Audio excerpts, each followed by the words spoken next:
I'm Blessed Sogan. Welcome to this edition of Connect Africa. We're live on DSTV channel 421, GoTV channel 125, on all social media platforms and around the world at myjoyonline.com. We focus today on the European Union and the conflict situation in Burkina Faso, as well as the increasing cases of kidnapping in Nigeria. Stay tuned.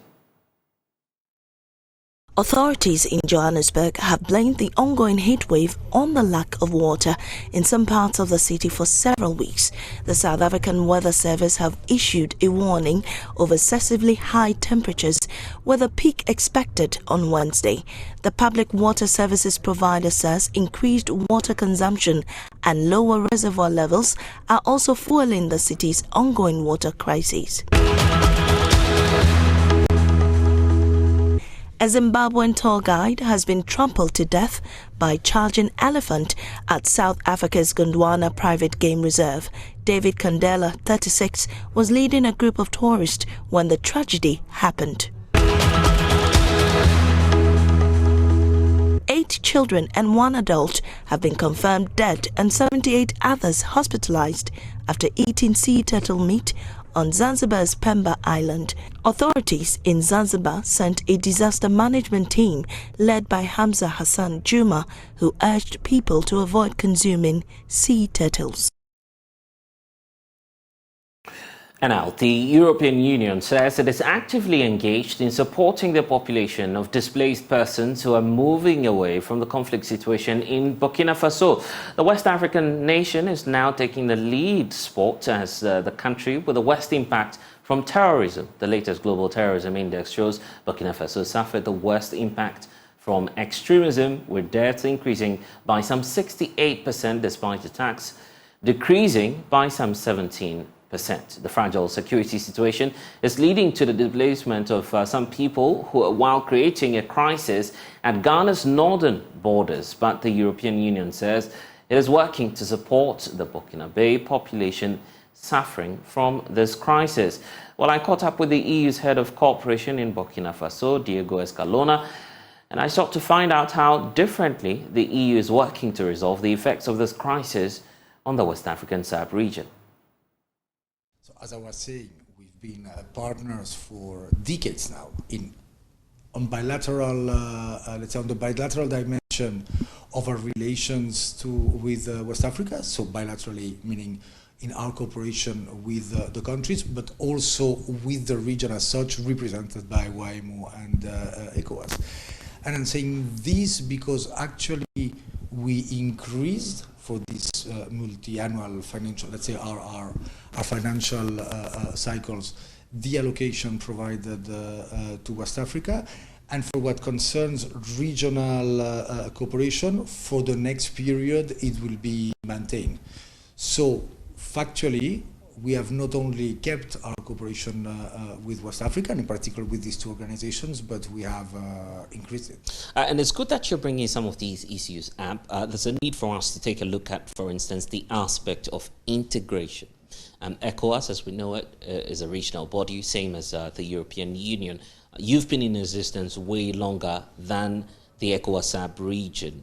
There is this concern that given the political situation in the likes of Burkina Faso, Mali, Niger, that disintegration is rather taking the step, or the stead, I should say, of integration in West Africa. What lessons are there really to learn from the European Union in its journey of regionalization or regionalism? And how do you situate that in the context of what's happening in West Africa? Well, the others should be learning from. I think the European Union is probably worldwide the best example of regional integration. What we've done since the creation of the European Union is not because I'm an official of the European Union, but it's amazing. Yeah? The freedom of movement of person, of services, of goods, of finances, the freedom of mobility. We have a single currency. So this political union that we have created So I think we are probably the best placed region in the world because of this regional integration process, but as well because of our proximity with the African continent and West Africa in particular. We've gone through these processes as well in the European Union. As you know, there was the Brexit that at the time was perceived as a major challenge. It was unfortunate, we believe, that the UK left, but at the end of the day, it's a decision of the United Kingdom. But we went through that process. Relations have been normalized with the country that has left. Before, there was a huge enlargement process that took place with the Central and Eastern European countries. There is ongoing talks about negotiations about the enlargement of the European Union with the Balkans and other countries. So yes, in this historical road towards regional integrations, there is always going to be plus and minuses. But based on that experience, you see that the benefit surpasses those challenges or the negative dimensions that might be at some stage. So we believe that this is the right path, and the European Union remains engaged with West Africa and to foster regional integration if it is a path decided by the countries. Now I want us to talk about the elephant in the room, the situation as we have it in Burkina Faso. Of course, you operate there on behalf of the European Union. What are you able to tell us about, the commitments, the deliverables in terms of the kind of support you're giving to the country now that it finds itself in a very troubling state, as some would describe it? Well, we've been engaged in Burkina Faso for almost 70 years. I think the European Union is one of the more resilient and reliable partners of Burkina Faso.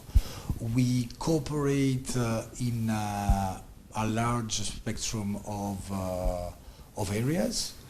Economically, we were mentioning the example of cacao, which is not so much the case of Burkina, but there are other value chains. So we are there on food security, in infrastructure, social sectors a lot, education and health and social protection.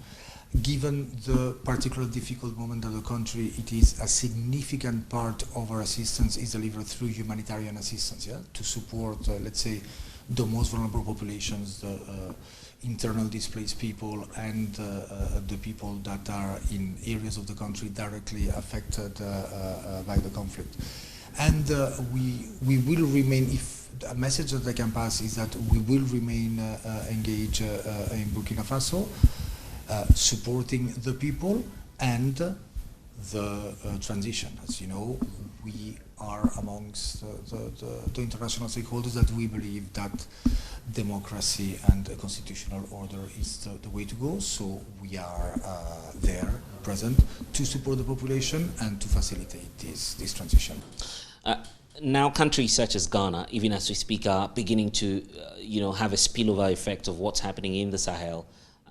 At our northern borders. We can talk about still again what's happening in Burkina Faso, where you have the humanitarian crisis of many people attempting to move southwards towards the Ghanaian side, and it's creating a problem along our borders. How is the European Union coming through and also providing some level of assistance looking at what's happening at our northern borders? We are providing support, and let's say a significant part of our cooperation, like I was mentioning with the previous regional project that we're implementing through WAEMO, to work in the southern border of Burkina Faso, particularly the border with Ghana, to provide the means to the population to strengthen stability and precisely to avoid situations like the one you are describing. We are committed and remain committed. Basically, let's say in In Africa and elsewhere, as you probably know, the framework of intervention is a global gateway. So it is this offer to fill the gap in terms of investments that can contribute to the development of the continent in 5 major areas: transport, digital economy, the Green Deal, let's say the green dimension, as you know, education and health. To implement that, there is as well this willingness and this agreement between European Union and its member states to work in this Team Europe approach. So to try to work more and more jointly to create these economies of scales and to leverage as much funding as we can from public funding, like the organization I represent, the European Union, but also leveraging funds from the private sector and elsewhere to have more critical mass, because probably with development funds alone in grants we cannot do it, but leveraging private funding, the funding from development banks as well. And then we have our instruments, the NDC that you can see here, which is, let's say, the main financial tool that we are using in West Africa, along with others, guarantees, blendings, let's say, so grants mixed with loans. These are the tools that we are using for that purpose. Europe has a genuine interest in the development of Africa and its economies, because at the end of the day it will be beneficial for the countries and for the European Union as well. So we have an interest in that, yeah, and it's in this direction that we are working. Yeah? And of course, you can watch a playback of that conversation with Diego Escalona on all of our social media handles at Joy News. Moving on, it is estimated that about 1,500 people have been abducted by gangs and also jihadists in Nigeria over the past decade. Thursday's kidnapping of 287 school children in Nigeria's northwest is said to be the latest mass kidnapping, yet authorities said at least 100 children aged 12 or younger were amongst those kidnapped. Let's listen to a mother whose 5 children are amongst the kidnapped, a father and also a schoolboy who managed to escape the captors.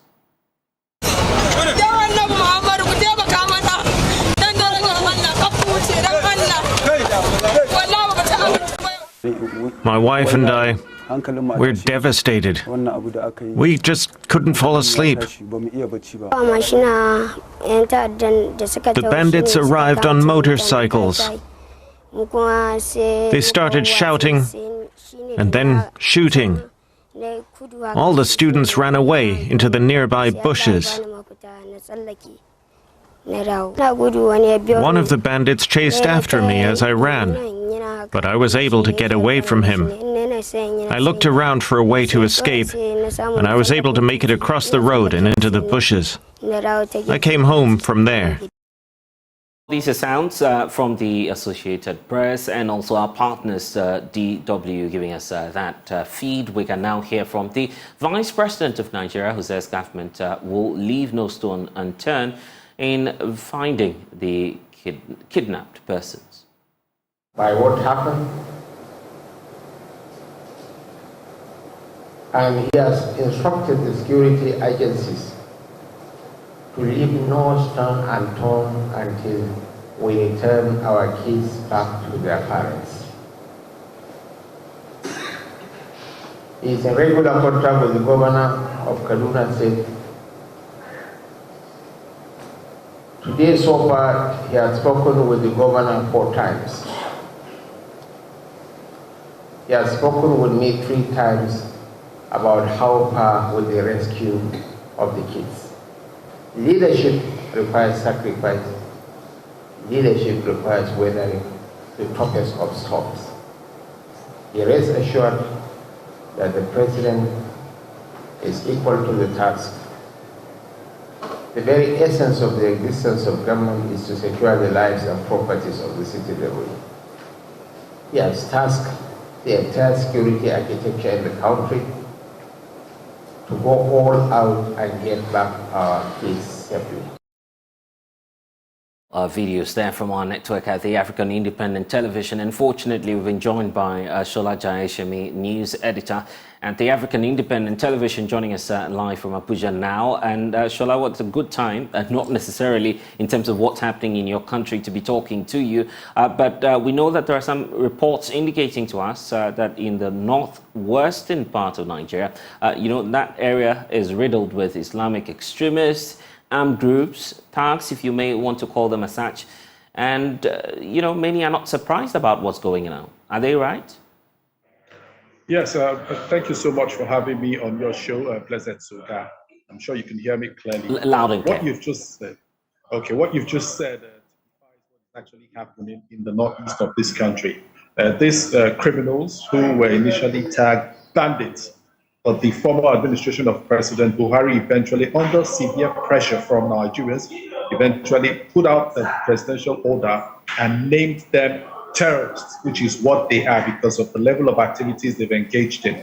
Next month, Blessed, it will mark 14 years, rather 10 good years, since the first set of major abduction of school children occurred in Nigeria. We all know the story about the Chibok girls who were kidnapped from that school, followed by the Dapchi girls a couple of years later.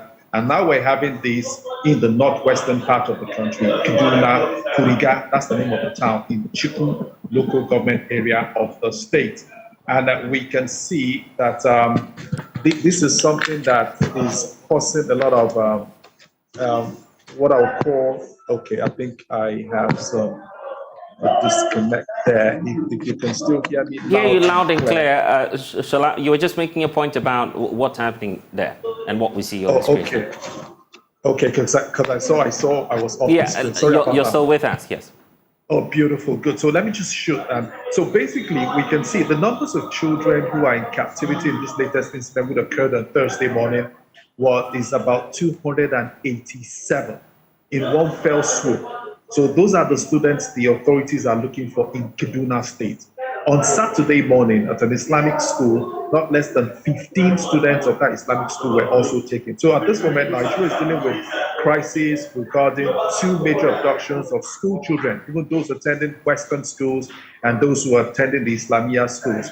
And from the latest we heard, because our correspondent in either of these two axes, in Sokoto and in Kaduna, but the ones in Kuriga, a village head said he got a message from the terrorists who say that the bandits have requested for trillions of naira, 11 utility vehicles, which is known as the Toyota Hilux, and about 40 motorcycles. Obviously, they need all of this to finance their terrorist activities. While for the students in Sokoto, a village head there has confirmed to my colleague who covers that axis that the villagers said the terrorists need 20 million naira. So it's ransom, kidnapping for ransom, clearly.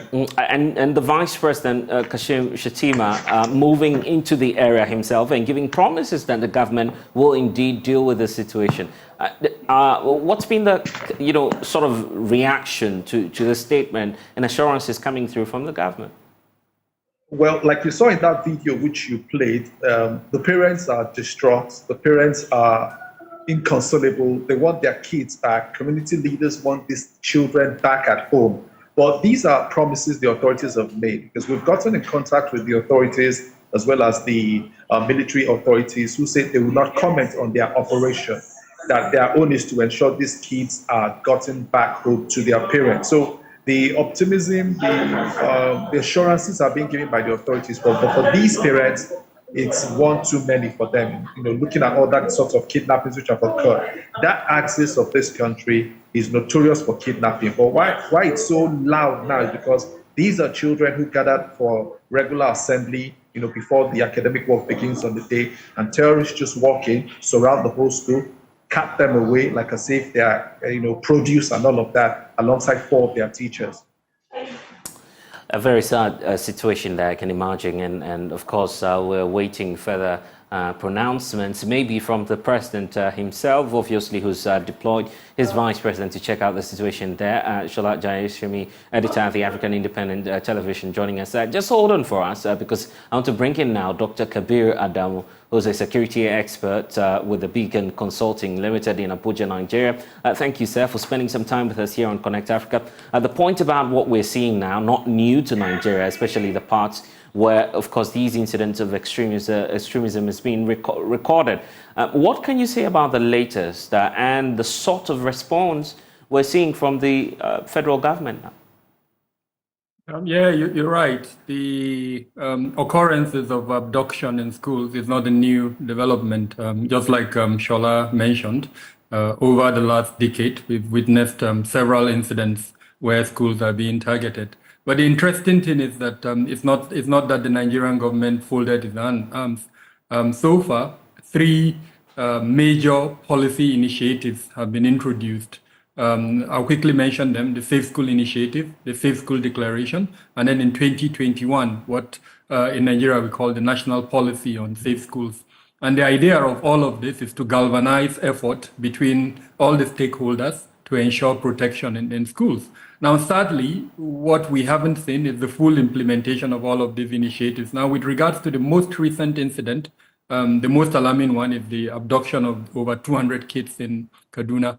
There are some glaring gaps that, frankly, should never have been. As an example, when the vice president mentioned that the president has been in conversation with him, Nigerians expected that perhaps an emergency center should have been set up where information will be reeled out to the parents, where information will be given to Nigerians and other interested parties. Till date, almost I think about 6 days after the incident, such a center has not been established. There has also been a very uncoordinated response effort in terms of, we know who these perpetrators are. It's very clear. These are bandits who are operating in ungoverned spaces. And these ungoverned spaces are forested parts that run between 5 states within Nigeria, and to an extent also straddles the neighboring Niger, and then you can extend it as far into some parts of West Africa as well. So that type of coordinated effort that would bring all of these subnational governments together will bring perhaps some of our neighboring countries together to ensure intelligence is shared about these groups, and then to ensure that these kids are rescued. Unfortunately, we haven't seen it yet.